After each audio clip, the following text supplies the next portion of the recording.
ముఖ్యమంత్రి వైఎస్ జగన్మోహన్ రెడ్డి విజయవాడలో విస్తృతంగా పర్యటించారు. పలు అభివృద్ధి ప్రాజెక్టులను ప్రారంభించారు. మరికొన్నింటికి శంకుస్థాపన గావించారు.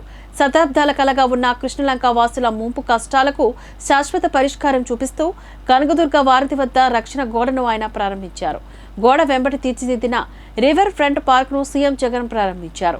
సుమారు 2.26 కిలోమీటర్ల పొడవుతో 369.89 కోట్లతోని రిటైనింగ్ వాల్ నిర్మాణం చేపట్టామని సీఎం జగన్ అన్నారు. తన 5 సంవత్సరాల కాలంలో ప్రభుత్వ పాఠశాలలు, ఆసుపత్రులను అత్యాధునికంగా తీర్చిదిద్దామని, ప్రతి పేదవాడు కోరుకునేలా నాణ్యమైన విద్యా వైద్యాన్ని అందించగలిగామని జగన్ హితం పలికారు. రైతులకు ఎలాంటి ఇబ్బందులు కలగకుండా రైతు భరోసా కేంద్రాలను వారి గ్రామాల్లోనే నిర్మించామని చెప్పారు. ఇప్పుడు ఈ కరకట్టు వాళ్ళే మీరు చూస్తూ ఉన్నారు.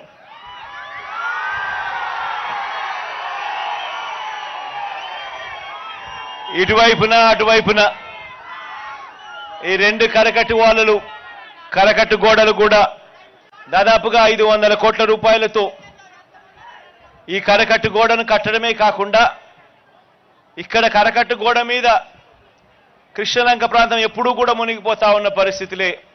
ఎప్పుడు వరదలు వచ్చినా కూడా ఇక్కడికి ప్రతి సంవత్సరం వరద వచ్చినప్పుడు వచ్చి ఇక్కడికి వచ్చి 4 మాటలు చెప్పే కార్యక్రమమే కానీ ఖచ్చితంగా ఈ ఏరియాకు ఈ గోడ కడితే ఇటువంటి పరిస్థితి రాదు, ఈ గోడ కట్టాలి అన్న ఆలోచన చేసిన పుణ్యం ఏ ఒక్కరూ చేయలేదు.